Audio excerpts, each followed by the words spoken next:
The clouds parted over the Isles of Boreas. It was time to choose. The rebellion was in trouble. Ravens were scouting for the secret rebel base. They needed a game changer. Pieces of the Sky Ripper had surfaced. Or so a scholar in the mountains had told him. Surely the weapon that banished the lost gods could defeat the Emperor. Also, a temple had risen out of empty desert. The Emperor had brought the Sky Ripper pieces up out of ancient burial by his obscene rituals. Could this be where the Iblis stone was hidden? Someone better get it before he does, thought Reynardo. And also, his old friend Lapino needed rescuing. Of course, Reynardo had a pretty strong suspicion that Lapino had betrayed the rebellion. But could Reynardo really leave an old friend to the Ravens?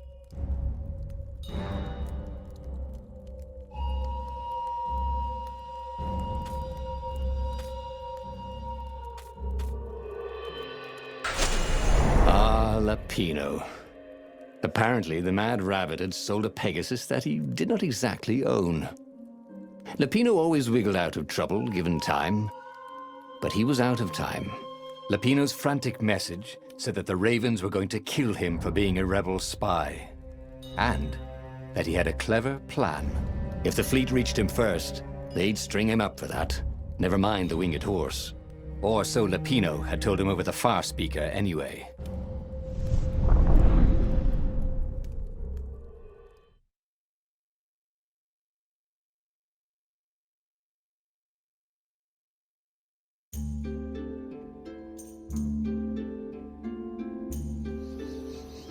Lapino had apparently managed to confuse the judge by arguing that he hadn't actually stolen a winged horse. He'd only sold it. But wait, where was the prison? The village was empty. Had everybody fled the Ravens?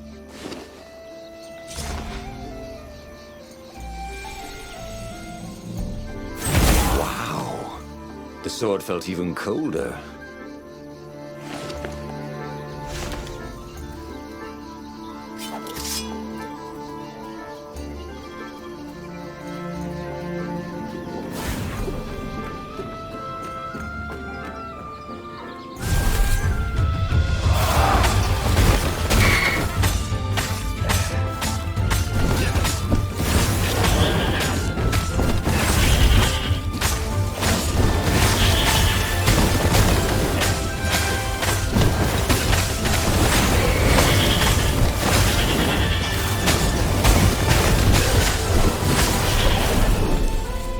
That was odd.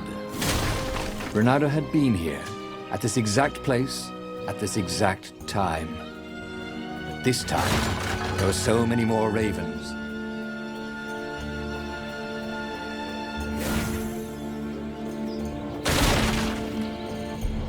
Once, he'd found a Superman issue #1 in mint condition in a jar he'd broken. He planned to keep breaking things until he had the whole series.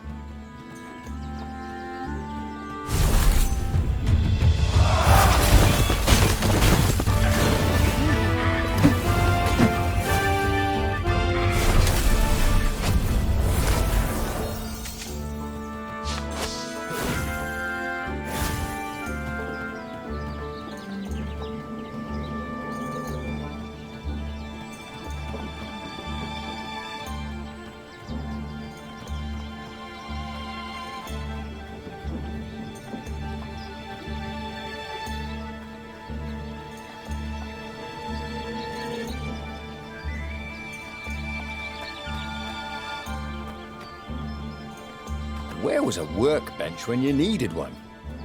Oh, never mind.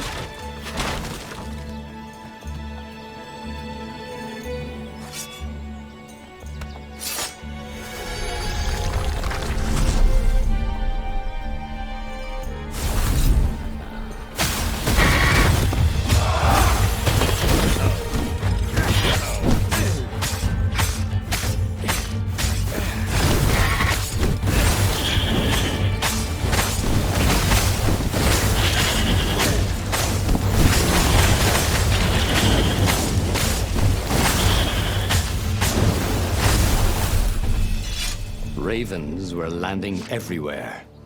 The advance guard. He'd better get moving. If they got to Lupino first, they'd eat him for breakfast. Or a snack. Ravens weren't picky. If they got hungry, they sometimes forgot to interrogate their prisoners. Even top spies like Lupino. Well, unless he really was a traitor, obviously. Then they'd probably pin a medal on his chest.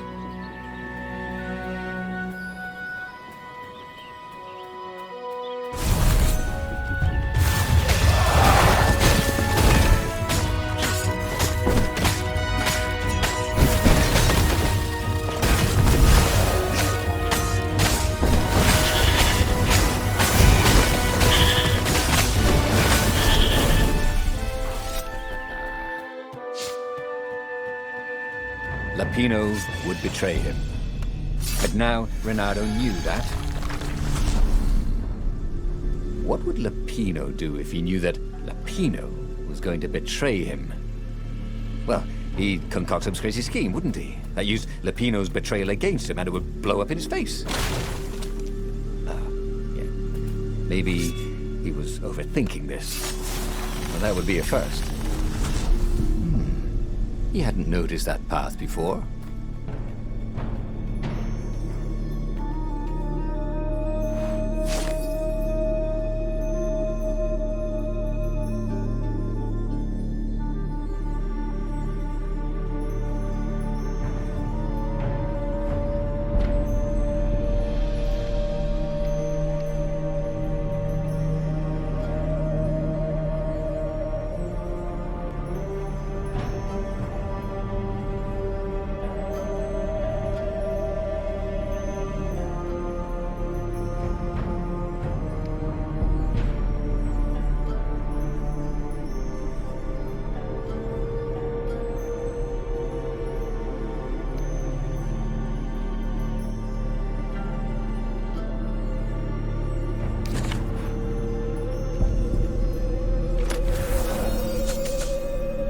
This one looked familiar. Had he lost this one in a card game? Welcome back, he thought.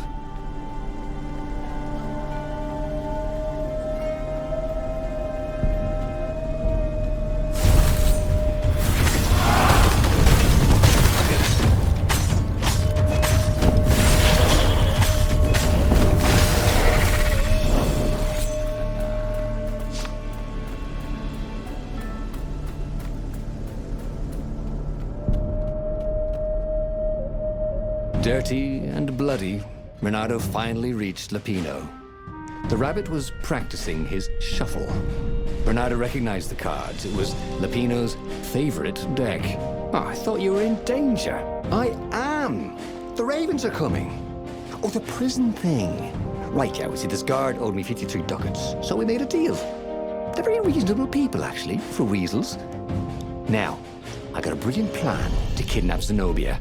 We capture Zenobia, we find out what she knows, and that's the whole war right there. Easy peasy, lemon squeezy.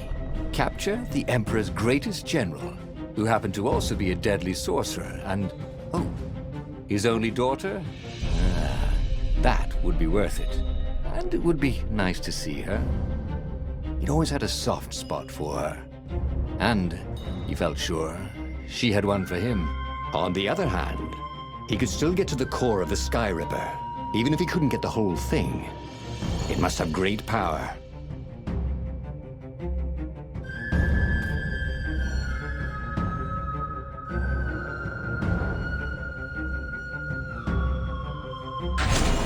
To make the Sky Ripper, the Transcendent Emperor had wrapped an armature around the eye of a god. Reynardo had already let that armature slip away to save Lupino's life. But even its core, the eye torn from a god, surely they could fashion a great weapon from that. The core of the Sky Ripper? Lupino's excited. That's an actual thing that we could just go and get. You've been busy. He sure had. Reynardo told him all the things he'd been up to. Soon they got to talking about old times, about wages they'd won and lost, and scrapes they'd barely got out of. It was good to be back with his friend. Reynardo grinned. He had a very good feeling about this.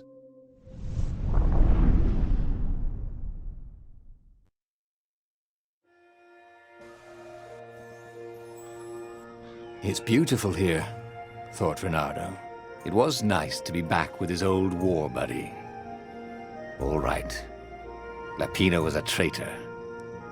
But still, it was good company.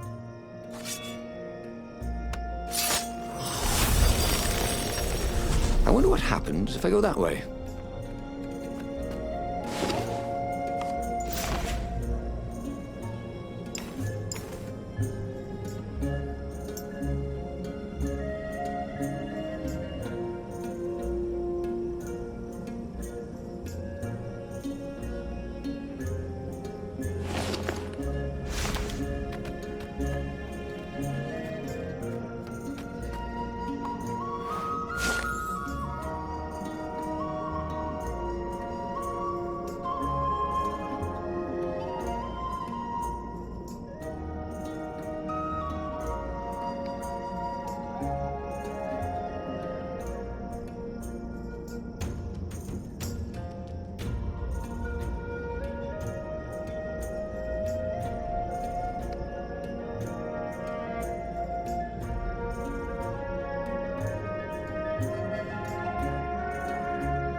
What does the fox say? Asked one raven. Another one called back, Come, dying! They both laughed hysterically.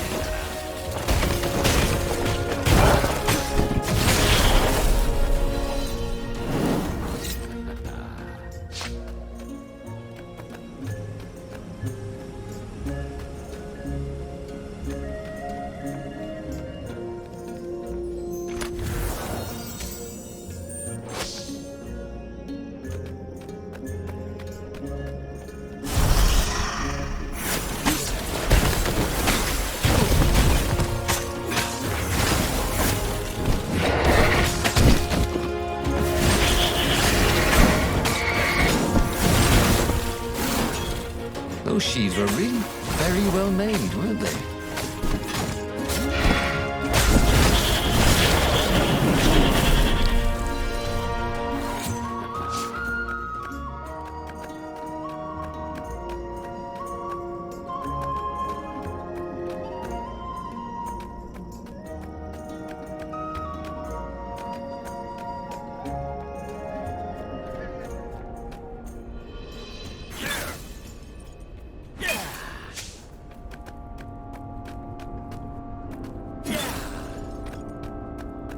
There was something sour in the air.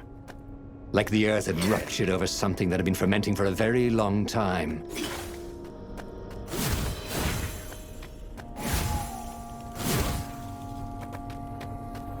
Reynardo wondered if his future self had commissioned these poles.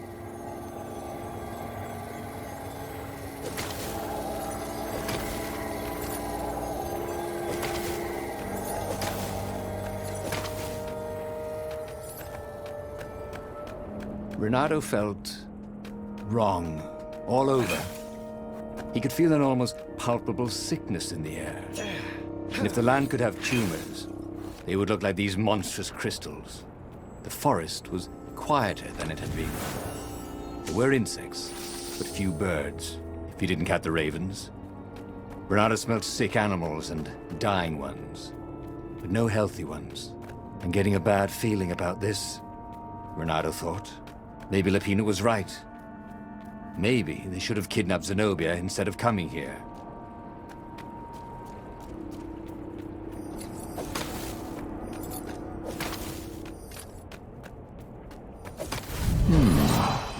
Where did that go to?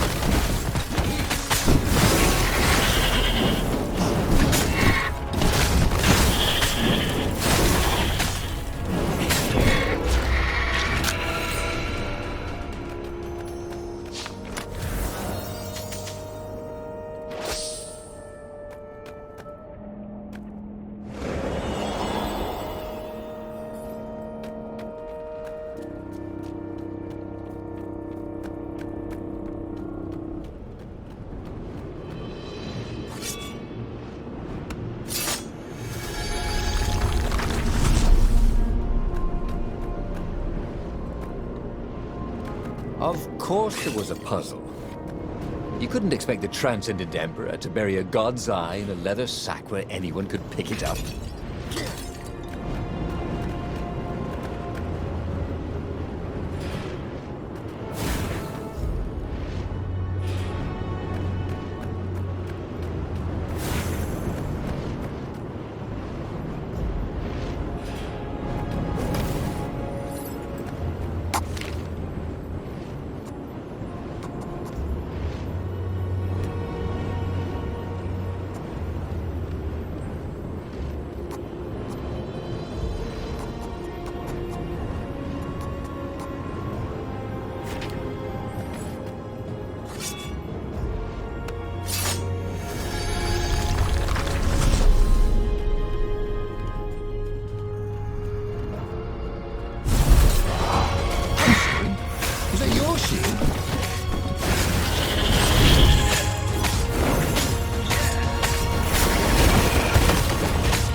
As he held the radiant icosahedron, Reynardo felt queasy, like dozens of tiny worms were nibbling his insides. It wasn't healthy to be so close to the eye of a god. How could he use it? He could take it to the observatory. The scientists there could tell him how to harness its ancient power. But honestly, Reynardo ached to get away from it. He brought the core back with him to the Farfarer. But honestly, Reynardo ached to be rid of it. Tell you what, said Lupino. I'll take it to the observatory. You attack the Imperial outpost. The Imperial outpost was a vital communications node. Taking it could shatter the Empire's ability to coordinate. And it would be full of secret plans and maps and maybe even rebel prisoners. It was a good target for a hero like Reynardo. But what if this was a ruse so that Lupino could get the core into the hands of the Empire? Was Reynardo ready to take that risk? Maybe it was better if he brought the core to the scientists himself.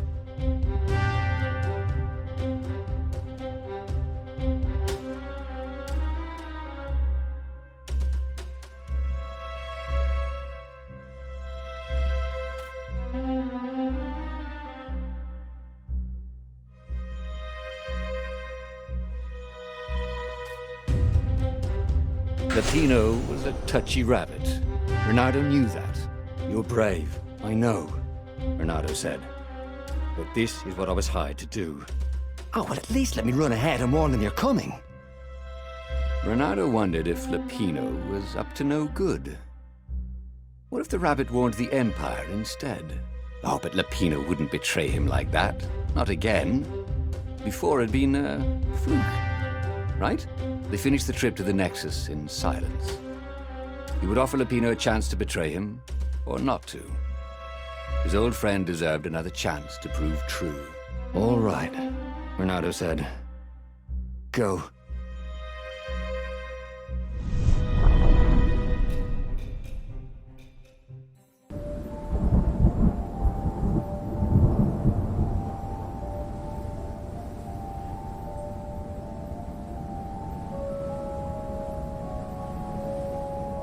As Reynardo watched Lupino vanish on the horizon, he could feel nausea building in him. He felt ill.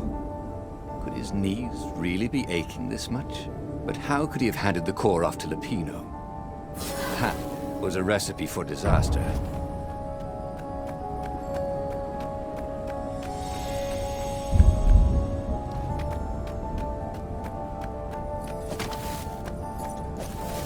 He'd once met a pirate captain. He used hooks to get around his ship. Oh, what was his name again?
blood on this one.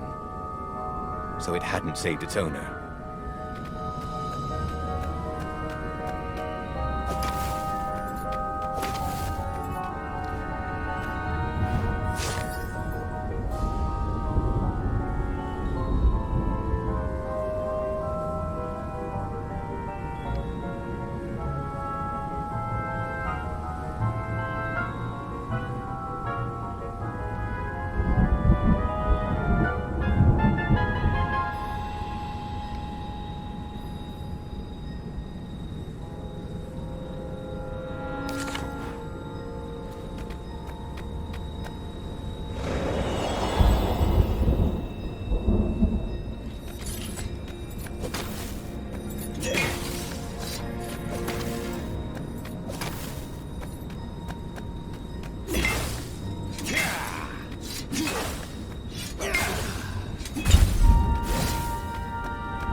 Reynardo felt worse.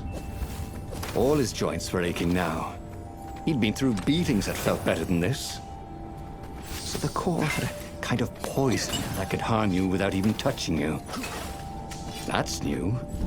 Well, it had power. The rebellion needed something with power. And how was this any worse than a sword wound? Well, a death by sword was sudden and fair. This was just squalid. A piecemeal death, like old age.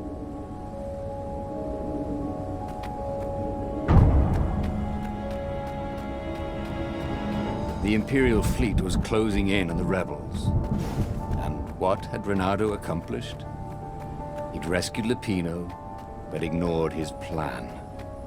Now he was dying of the core's poison.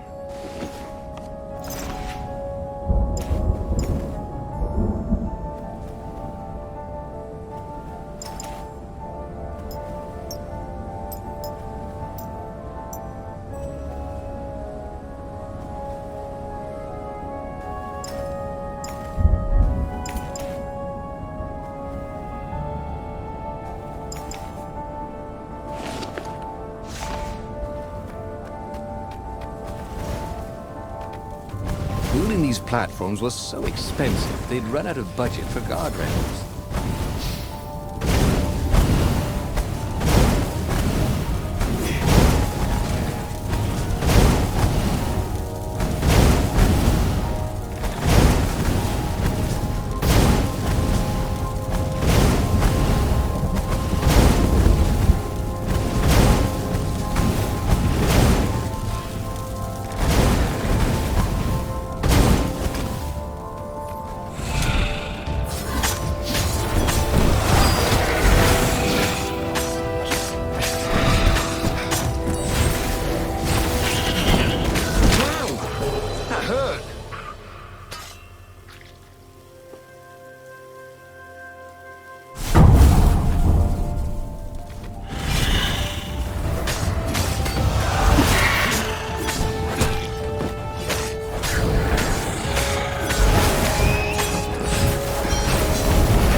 going to hurt. Actually, it already did.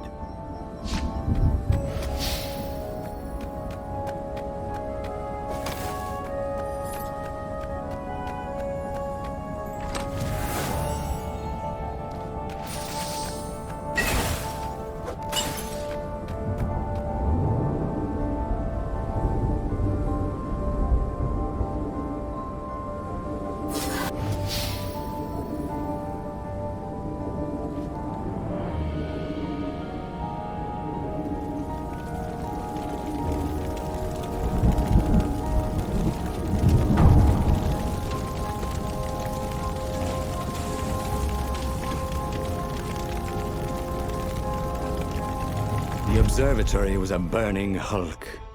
Dead scientists everywhere. Reynardo found the mad rabbit cowering under a desk. The ravens, they must have known we were coming, said Lupino. How did you... See, I was doing a card trick with my lucky deck, and I kind of bobbled the cards, so I went under the desk to gather them up, and boom! I guess we'll have to take the car straight to the secret base. Reynardo wasn't sure he believed that. But Lupino was talking so fast. He always seemed to make sense. The secret rebel base. Yes. They had engineers there. But wait. Calaveras, the sage in the mountains. Maybe he would know what to do with the naked core.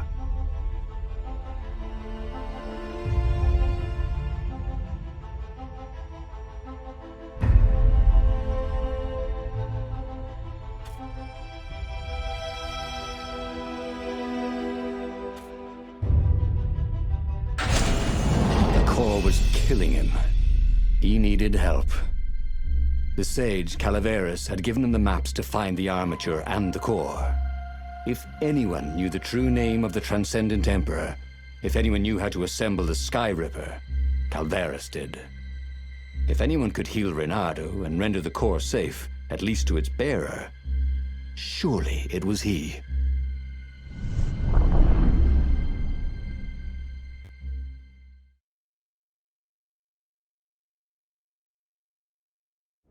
The base of the mountain was the only safe place for a landing. He would have to continue on foot, muscles aching.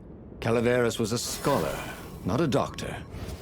Could he really save Reynardo from the poison radiating from the lost god's eye he was so recklessly carrying?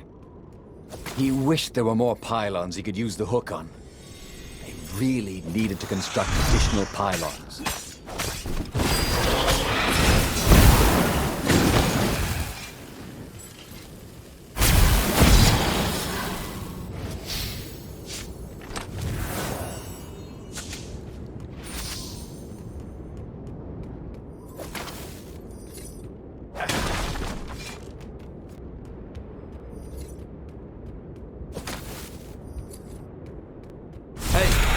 Who do I have to kill to get a drink around here? You? Okay.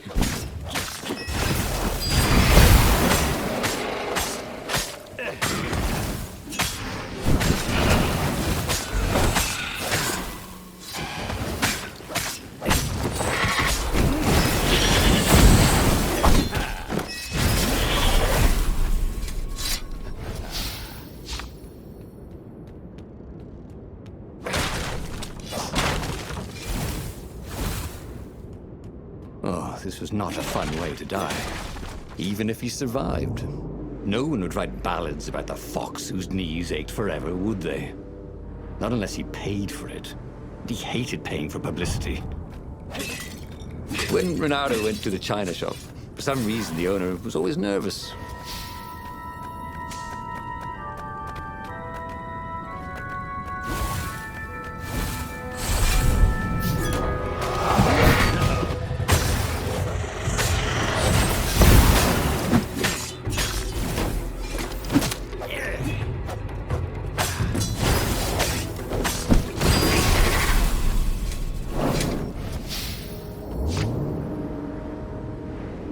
It was a bit windy up here.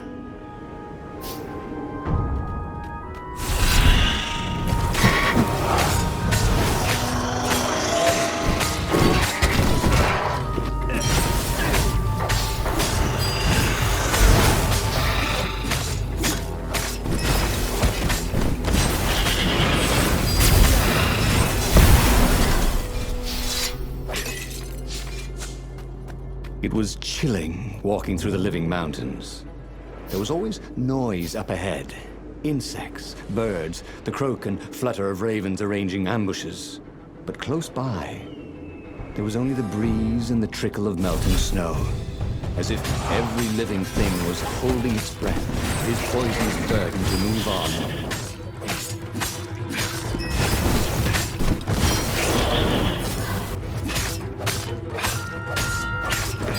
Ravens didn't smell any better dead, Reynardo thought.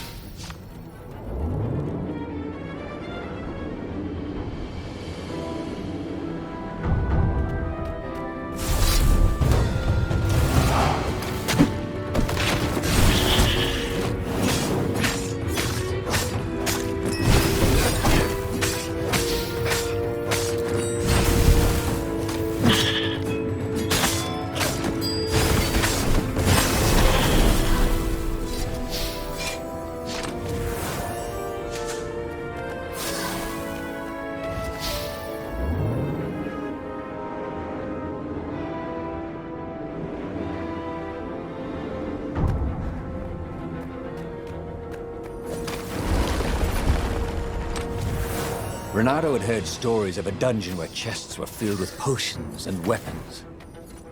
Fairy tales.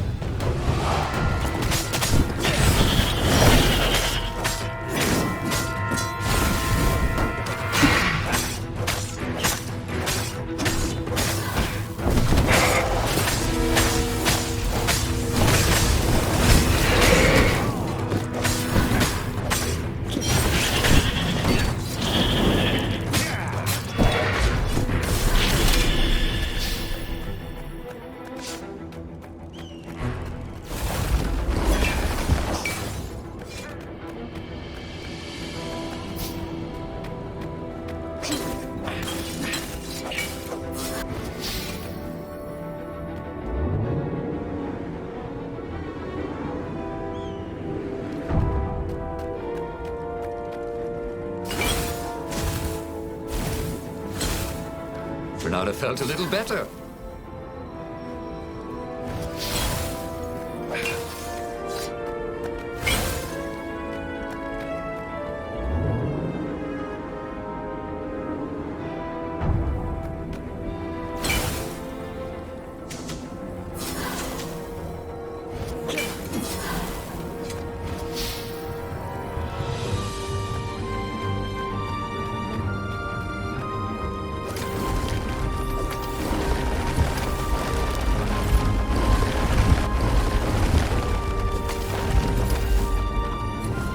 As for the gate, well, you could take her or leave her.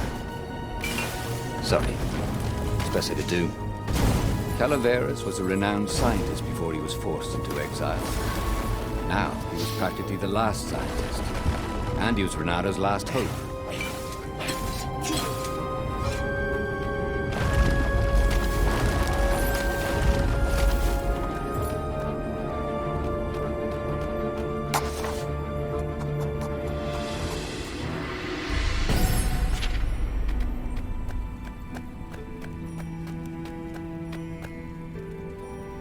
The core, splendid, croaked Calaveras.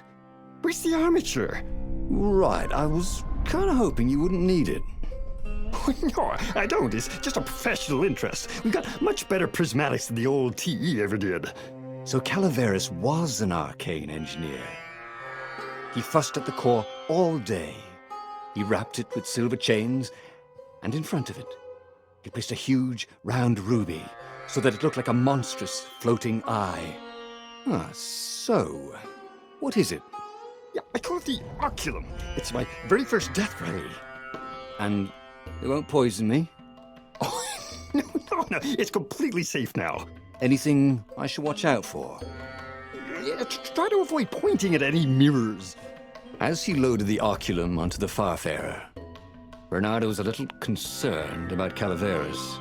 People who were utterly sure of themselves, he had found, were either experts or horribly wrong. Or both.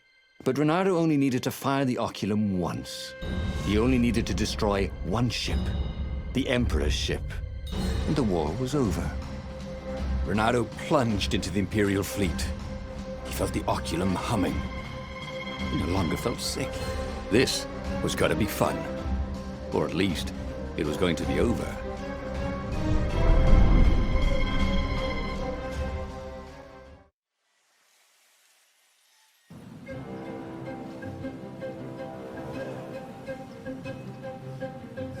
Reynardo resisted the temptation to fire the oculum until the time came. He could sense its arcane energies yearning to escape the sage's wrappings. But it wasn't eating him alive. So that was a plus. He felt good about himself. He'd saved a friend, he'd helped the rebels, he'd relied on himself, but he'd listened to others. He felt like the right sort of hero. Wise, yet decisive. Calaveras had been so sure it would work. Maybe he could fire it just a few times. No harm in that, right? But only when he absolutely needed to. The new pathway made Reynardo curious.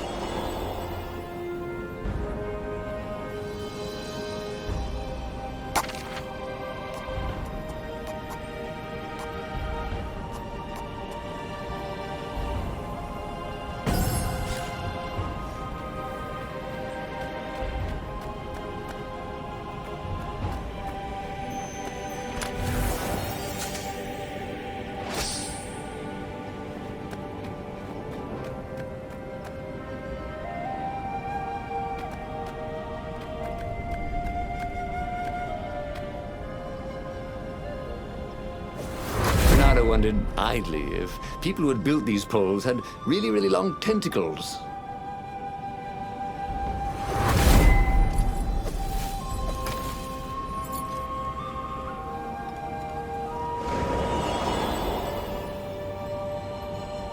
Reynardo's arm was getting tired.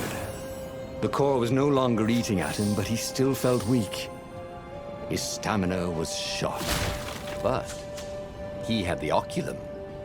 When the ravens swarmed him, it would sometimes fire its death ray. It seemed to be warming up too, firing more and more often. Maybe he should let it cool off. He decided to stop using it entirely. It's a birdsicle!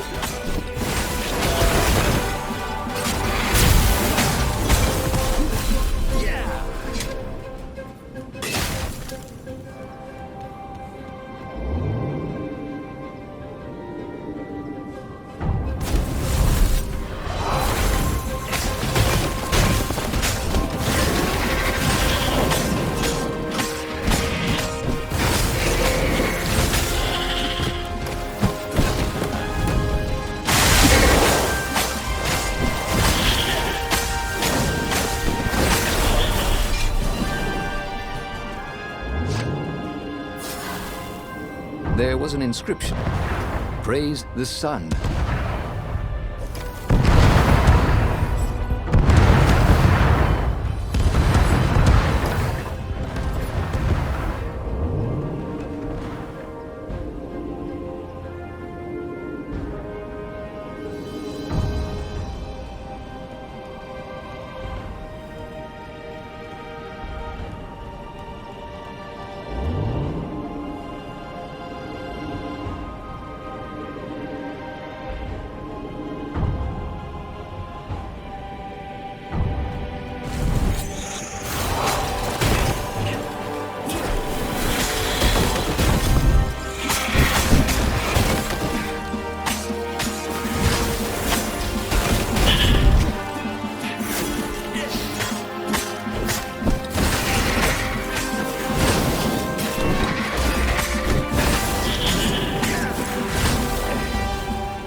Odd.